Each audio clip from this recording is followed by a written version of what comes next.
you not camera shy? We'll see. With one game in 8 days, this is the most practice time you guys have get in a while. What's the number one thing you think the team needs to accomplish through practice? Not overthink it. It's just practice, getting days off, getting some rest, and get back to doing what we do. What do you think is different or unique about the starting lineup with Peyton and Spencer as opposed to the other guys? What's something that you like or maybe something's unique about it? I think we get up and down more. Peyton's really lanky, really fast, really twitchy. Spencer's plays super hard, crashing everywhere, giving up his body. So I think just those guys just going up and down everywhere, is slightly different than CB and AG. Yeah. Okay. Jamal, could you just talk about the player of the week and what that means to you? It's cool. It's cool. It's cool. Yeah, it's cool. You're getting a lot of the all-star buzz. I know that's never been a pure motivation of yours, but the fact that you're playing as well as the team's playing well, does that make a little more satisfaction in that the start that you have as it relates to the team? Happy we're off to a good start. I'm glad I got off to a good start as well, which was a goal. So I'm pretty happy with the way things are going right now. Had you been thinking about some of the accolades that you hadn't gotten, like player of the week in your career? Did it mean anything? So did you finally break through and get it? It's good. It's a great recognition for the 3 games that I had. I appreciate it. Can you explain, you guys 10 wins in a row on the road, just your ability to focus up in those kinds of situations, just what does that take from a team? I just think we're really together, bringing our own energy for the most part. Doesn't matter where we go, what arena we're playing with, or who we're playing against, just kind of bringing our own energy to the building and sustaining it. I think that's been the best chemistry. Okay, we'll go soon. Does he like seeing Dad at work? Sometimes. How do you evaluate your own play? Like, are you really critical? Or are you kind of like measured with it? I'm just curious about like when you're watching your own film back. Is that kind of like I know what I can do, right? So it's just thinking about some of the shots I missed, or maybe a couple turnovers that I didn't, I jumped past, or okay, let's go. We'll go after this. But just watching, coverages and stuff like that, I'm not really worried if it's, I don't know. I'm just not like critiquing my game, just think of how I can get better each game. Even with all the injuries, you guys are off to a great start, one of the best in franchise history. What have you learned about this group, Jamal, so far? We're a tough, resilient team. Got guys that are vets that understand the ways of the game. And so, they just them having that kind of experience, helps everybody calm down and helps everybody get into place and go forward, moving at whatever point in the game it is. You called DA a genius earlier this season.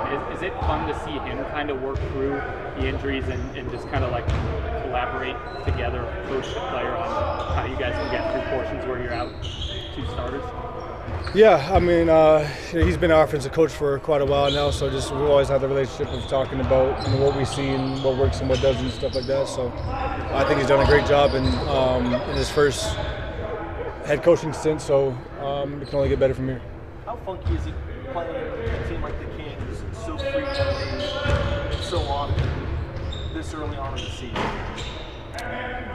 Nothing much. You play playoffs, you play them 4 times in a row, 7 times in a row, so 4 times in 2 months is normal, I guess. What's it take for a guy like Spencer to step up the way that he has? What does it take for him to step up the way he has? Yeah.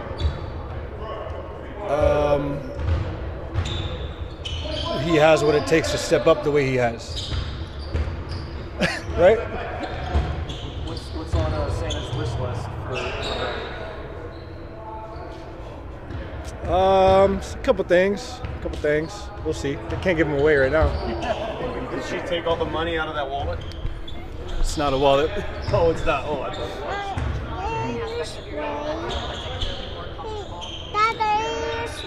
Yeah, I'm sweating hard. I want a towel. Mm-hmm. Can you give me a towel? Uh-huh. Okay. No, I'm just playing my game. No, I make a couple more shots and 1 player of the week, but same game. Thanks. A little extra practice time. I think just make sure we're all healthy for the most part, make sure we get our guys back. No, they did. I mean, I'm pretty sure everybody sees it that we've been doing a great job of just trying to hold down the fort, but we know how really good and how really special this team can be once we're fully healthy. So just hoping, we get some of our key players back and keep pushing. Why do you think offenses? There's like 5 teams right now in the top 10 all time in offense. Why do you think offense is had such an advantage or so efficient this year across the league? With the honest truth? Yes. You ain't getting that because you ain't getting fined by me. I don't know. I mean, just obviously the three-point line plays a huge role in today's game. A lot more threes being shot. A lot more fast break, a lot more athletic guys, 1 through 5, out there on the floor pushing the break and getting easy shots. It's tougher for defenders, to stay in front, especially when guys now have so much creativity with handling the ball and going out there and knowing how to put the ball in the basket. So I'll say that. We've seen Jamal great late in the postseason. Never seen him start a season like this, statistically. As someone who's played with him and against him, what do you see from his game right now? Just his poise, picking and choosing his spots. I think, him and Yoke, they do an amazing job of just playing off of and reading off of one another. It was a prime example of the last game in Charlotte. Maul had it going in the first half, and Yoke, came in the second half and helped carry the load on offense. So it was great just to see and be able to witness it not only on the court but actually watching it. So it was fun. Tim, with the injuries and the bench rotation being so thrown off, guys having to start up there, how much pressure do you feel to be the offensive spark for that second unit? For the most part, I don't think we're thrown off at all, to be honest with you. I mean, that's what us veterans are here to do and provide. We've been in so many situational games, positions while we've been playing in our career. So we're used to that. We know what it takes. We're trying to do whatever we can to make life easier for our coaching staff and for our teammates. So I don't think we're thrown off, but like I said earlier, it would be great to have our guys all the way healthy and really getting back to how we were in the beginning of the season. Tim, how hard is it in today's NBA to guard on the perimeter and not foul?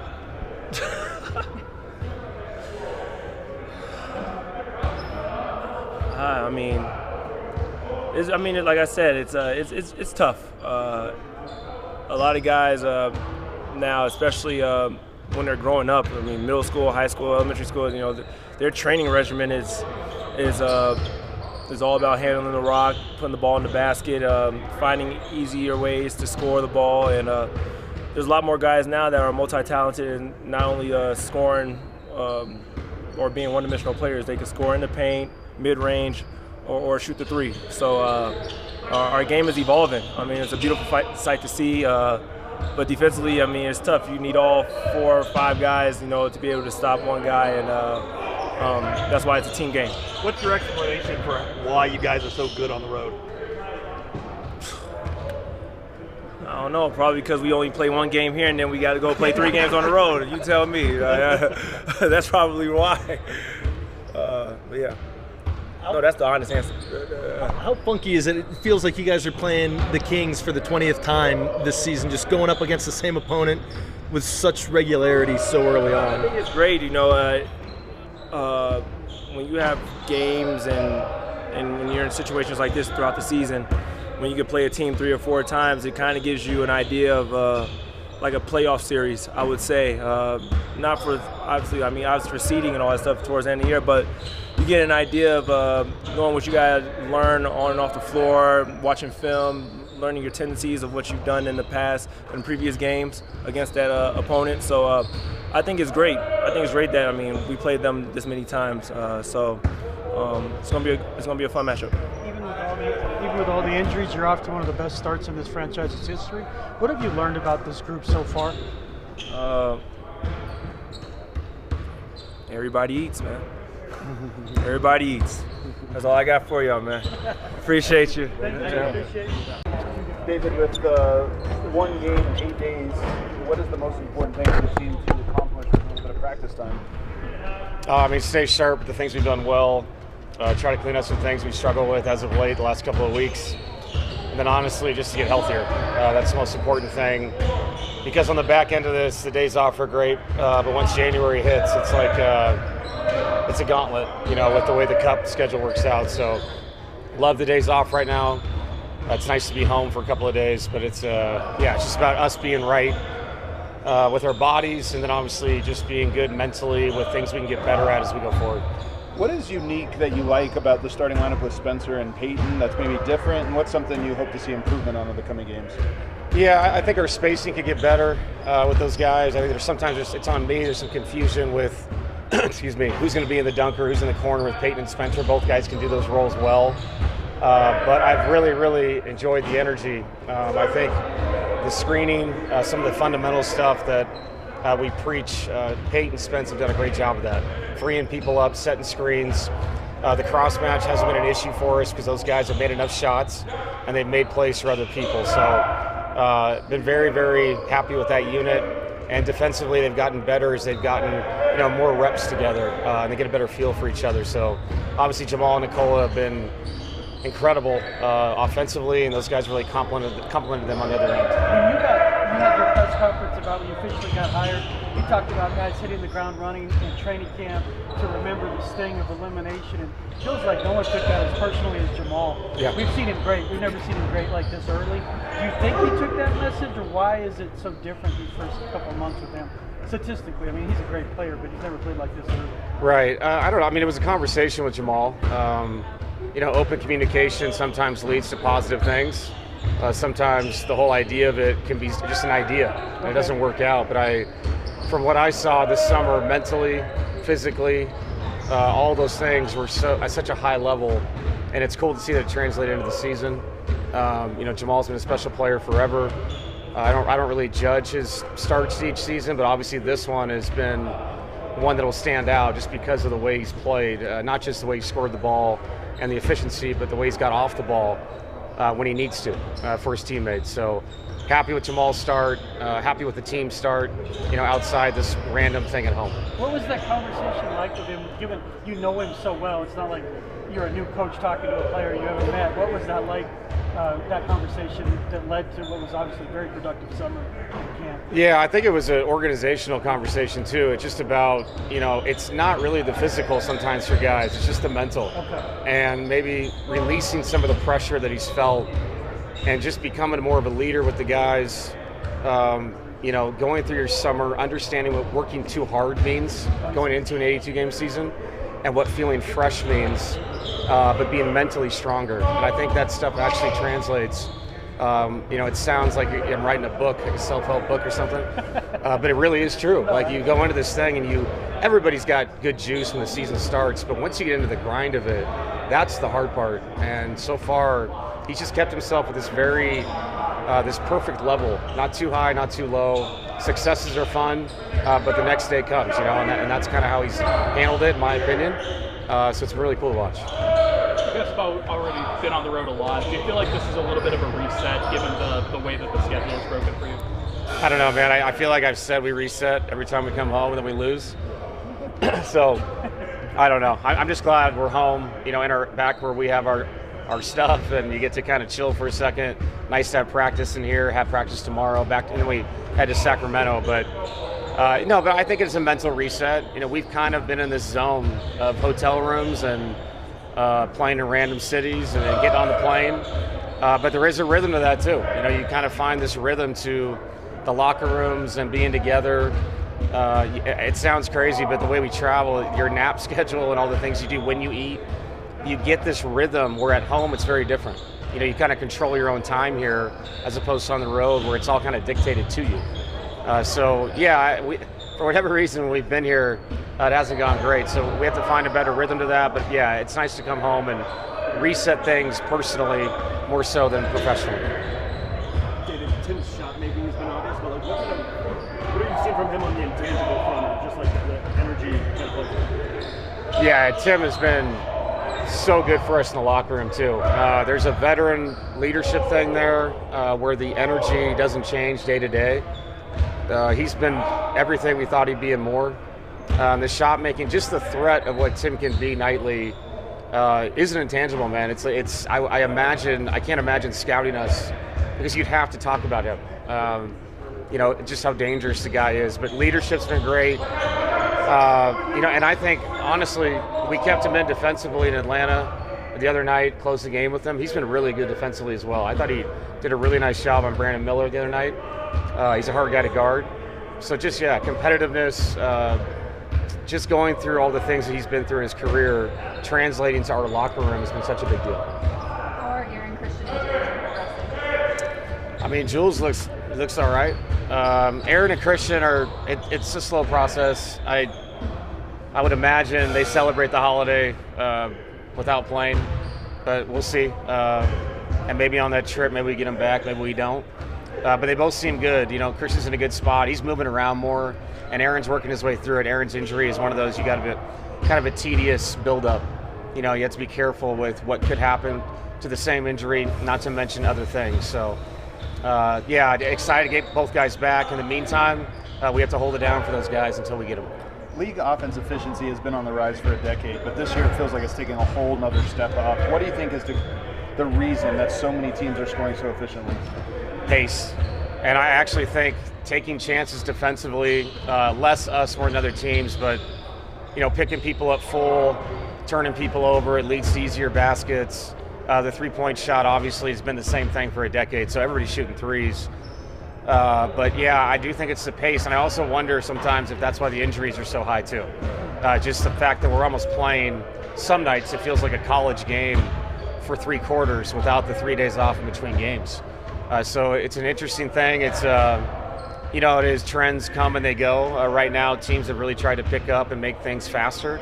It makes sense with some of the rosters and how teams have downsized, so you're trying to use that to your advantage.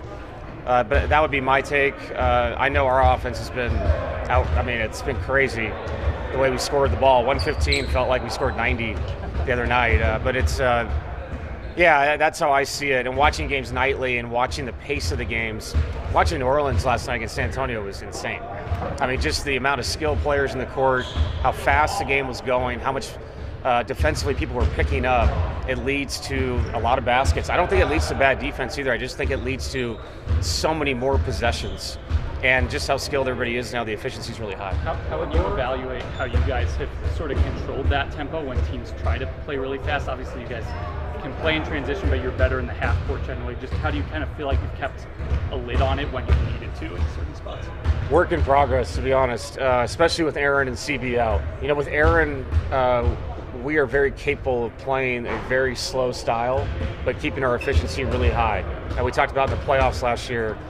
I think it was game 3 in LA. They just ran us off the court. They pressed us. They trapped us, all those things. Game 4, we really calmed down, and we executed out of our splits, played out of the post more. So we can do it. I just think right now, with the group being a different rotation of players, it almost feels like we should be playing faster because that's who we are. With Peyton, the way Spence runs the court, obviously with the way Jamal and Nicola are playing the game and how they push the ball. So I just feel like you have to be a different team probably 10 times during the season, the way the NBA is now. But to your point, I would like to be a team that can play fast for a while and then slow down and execute when we need to, and we have to get better at that. Even with the injuries and some of the disappointing losses at home, you're still off to, I think, the best start in the franchise history. What have you learned about this group about a quarter of the way into the season? Resilient. And I think we don't freak out as much as maybe the outside noise does. We lose a game, it's not like I know losing at home is never good, but winning on the road this many times is also very good. So it's you just take the next challenge every day, and you can say that, and I can say that, but they're doing it. Those guys are very connected. Today, just a very positive vibe. Got things done correctly, which means you don't have to go as long. just a veteran group. They get it. They understand the rigors of what this is, and there's only one OKC right now, and then there's us, the Lakers, Houston, San Antonio, and you keep going and going and going. What Detroit's doing is really, outstanding, but you just have to understand where you are in the season, who you are, and if you ask me before the season, are you 17-6? Would you feel good about that? I'd feel good about that. You can always go back and judge the wins and the losses, but the numbers are the numbers, and 17-6 is what we are.